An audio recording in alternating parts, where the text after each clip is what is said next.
This is a drawing of me, my grandparents, and my little brother. It's one of my favorite drawings ever because it's one of the rare instances where I've been able to assemble something of a family portrait. I drew this sometime in July and I've sent it to multiple people. Now, most people, when I send them a drawing, even other artists, will usually say they like it or just make some generic comment of praise, which I'm fine with. But I sent it to this one girl on Discord, and being a Discord woman, she said, "It's nice, well, except the girl's arm is kind of messed up." I was so annoyed by this because one, I wasn't asking for an art critique, and two, she admits she can't even draw herself, so she should be the last one doling out attacks on someone else's art. But I'm using it as the backdrop here because it's just a representation of happier times. It's hard to explain to people who have not experienced something why a particular thing may bother you. How do I tell someone that if a person dies in their 60s or 70s, this can feel premature from my standpoint because I have seen other people live into their 80s and 90s? It's not like they were there to watch the person act as healthy as they had been for years and then in a span of months or even weeks just completely deteriorate. People will vaguely tell you that death is a part of life, but even in knowing that, it still doesn't account for when it feels abrupt, when someone just passes unexpectedly or after a short term illness. What's the point of being alive if everyone you care about is dead? And even if it's not technically everyone, what good is it to care about people that you barely get to see or spend time with? There are plenty of relatives and people I've met who I like, but besides one meeting every several months or a message here or there, seeing them is just not that often. Even the people who are in close proximity to me show how little they care to engage. I mentioned that in my last instance of living with others, neither of my housemates tended to reach out to do anything with me, nor reciprocate when I wanted to do something with them. Relationships are such a vital aspect of a person's life that when you know there were people in the past that actually wanted to do things with you, it just makes the current status quo all the more unbearable because you know it doesn't have to be this way. You remember during those earlier mentioned happier times when you didn't have to worry about being alone or that you were going to starve because all your money went to paying some bill or some other utility.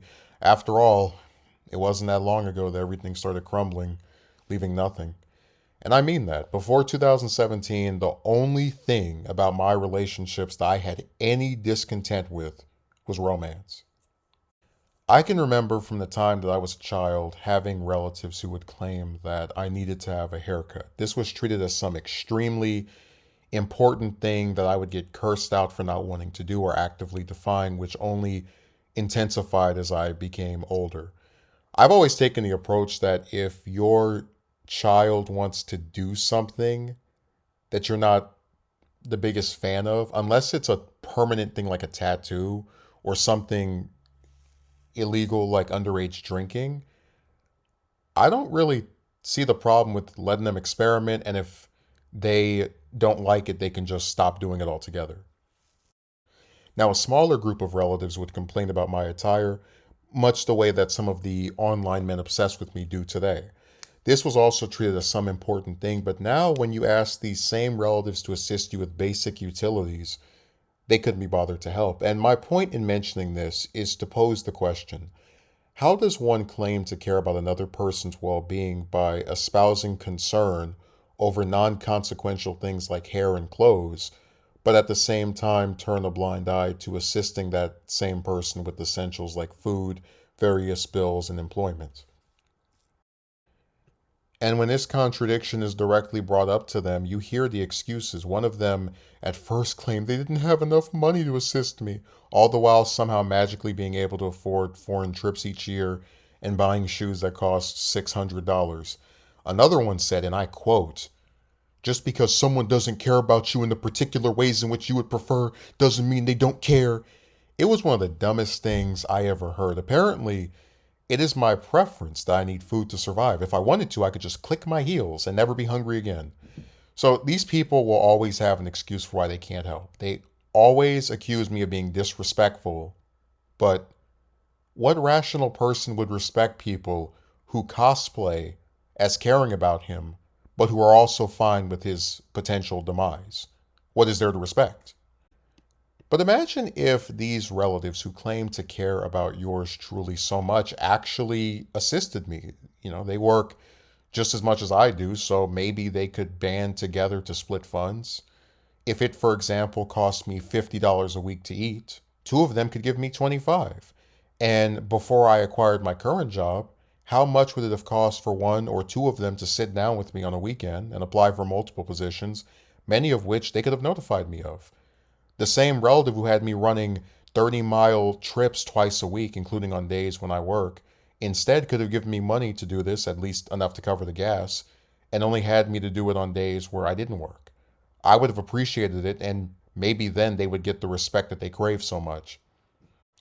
Now, all of these relatives, if asked directly, will claim that they want to have a relationship with me, which is what makes their decisions and choices all the more strange. Hey, person I want to have a relationship with, I'm going to completely ignore your actual concerns and needs and you altogether by never contacting you, but I guess magically you will wake up one day and want to speak to me. And what's the point of being a parent if you have no relationship with your child? I could never imagine being the individual responsible for the life of another coming into being and having nothing to do with that life. I don't assist him or her with anything.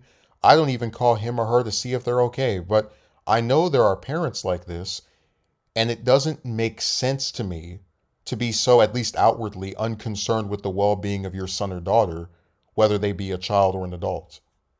When I started working at my current job 10 months ago, one of the perks was getting free food. This was food that they were going to discard of if no one among the employees wanted it, and I always wanted some leftovers. At some point, one of the managers became upset with the fact that some of the employees were making food for themselves during the hours in which the restaurant was open, and his way of retaliating was to issue a directive that no employee could have leftovers from then on. This means that every night, once the restaurant closes down, they take the freshly made food and throw it away.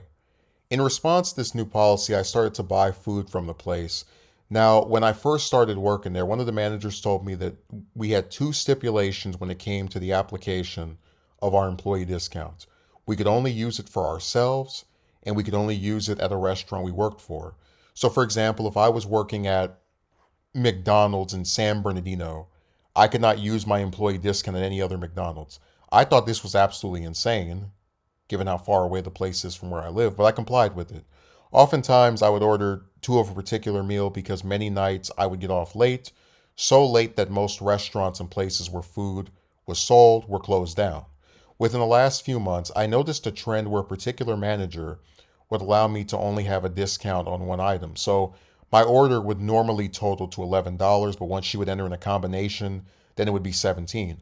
Her rationale was that my discount only applied to one combo, but this is basically them expecting me to pay $6 or $7 more for something that was at a set price for months. At first, I thought if I just avoided her, as she was the only one doing this, then I could still get things at the price they were before. I guess she brought some of the other managers up to speed because this past August 22nd, I tried to order two of something, and one of the other managers in her presence adjusted it to cost more. I have not ordered from there since. Isn't it funny how one speck of insanity just deteriorates a component of your day as it rots away a part you used to look forward to? First, they give you a discount that you can't use at most of their restaurants, including the ones closer to you than the one you work at. Then they get rid of free food. Then they nerf your discount. I live 30 miles away from where I work. This is the equivalent of a gallon of gas, and getting back means it takes 2 gallons to make a round trip. Right now, a gallon of gas around me is about $4. Multiply that by 8, the equivalent of 4 trips to my job, that's $40.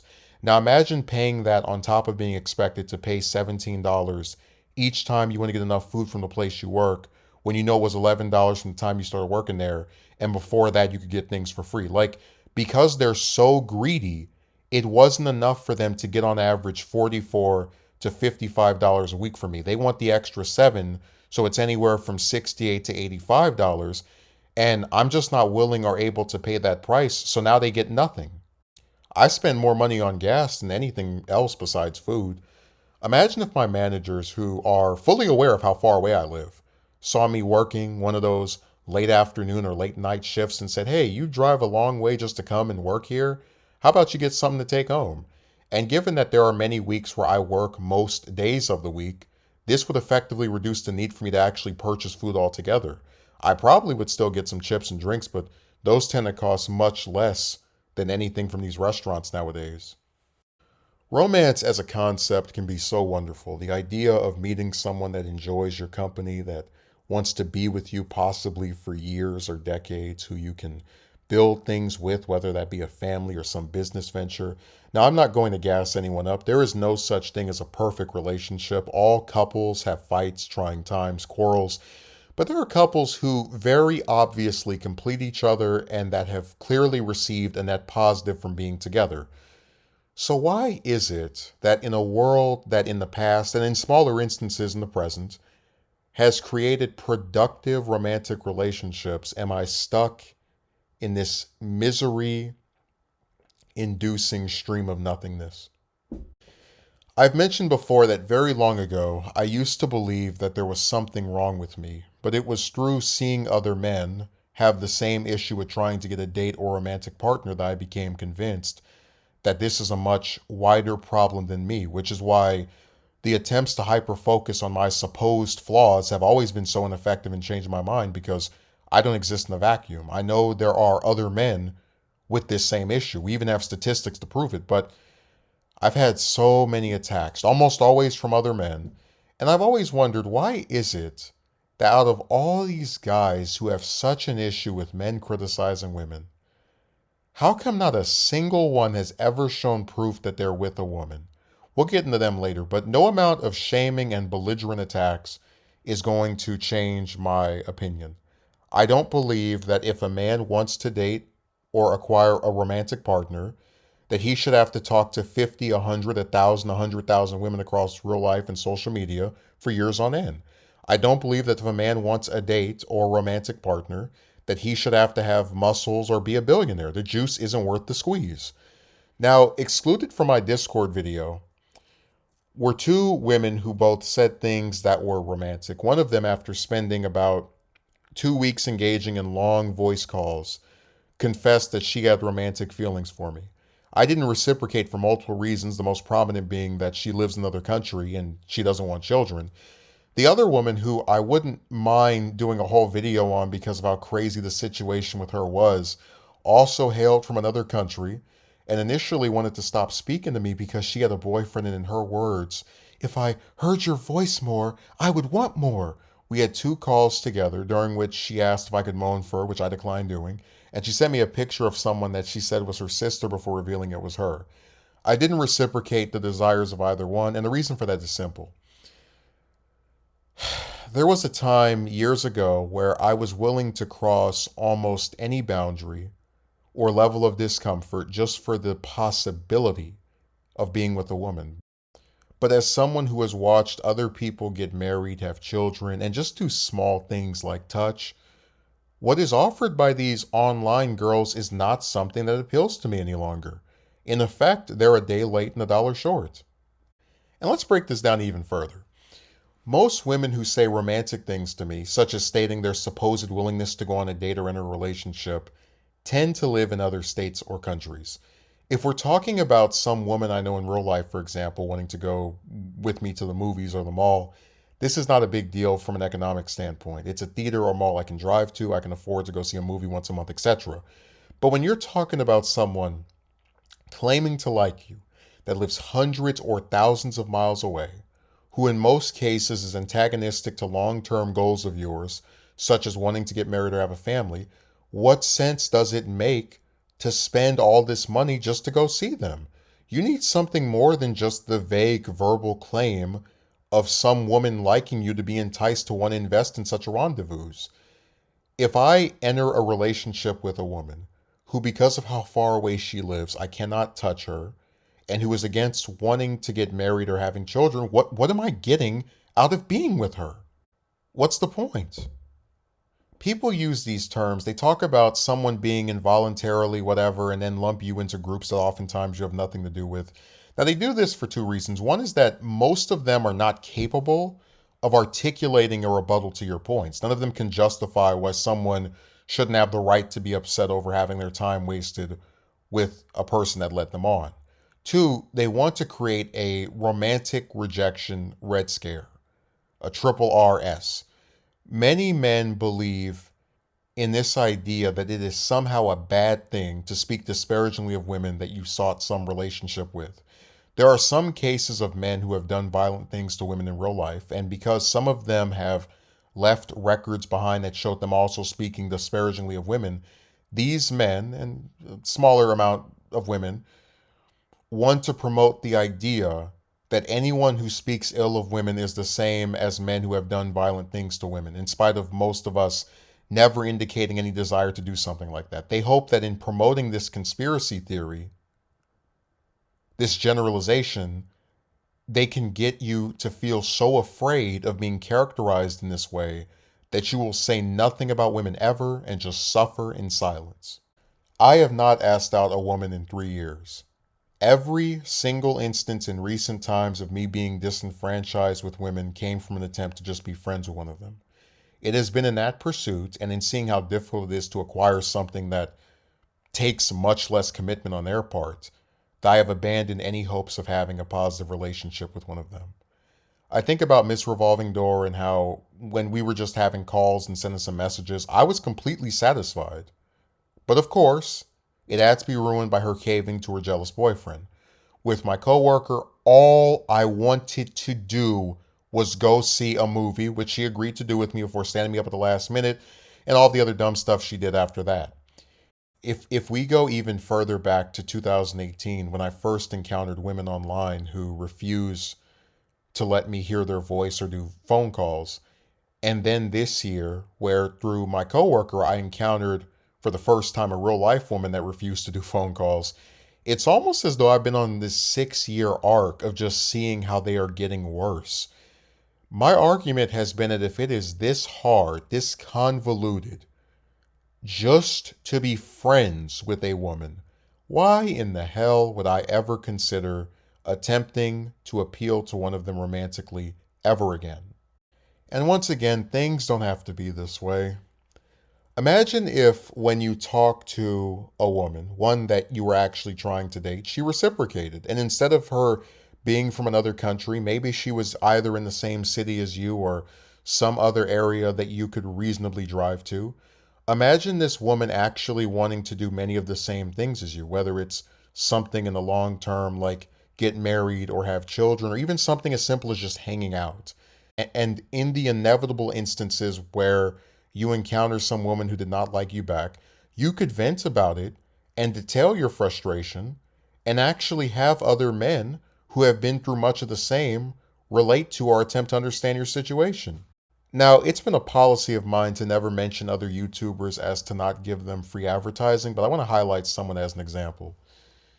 Nick Rakita mainly talks about the law and sometimes other things. He rose to prominence in 2019 during the Vic Mignogna saga, and in the last several months, he was arrested over things that I'm not going to be too descriptive about. But one of the revelations to come out of his arrest was that his children were found to be hungry and wearing the same clothes for several days. And when I see things like this, it makes me sick to my stomach. Here's a man who's married, has a family, probably multiple incomes from both his channel and his profession as a lawyer, and he is willing to destroy it all for substances. I think being unable to feed your children, whether because you can't afford it or just don't want to, automatically makes you a failed parent.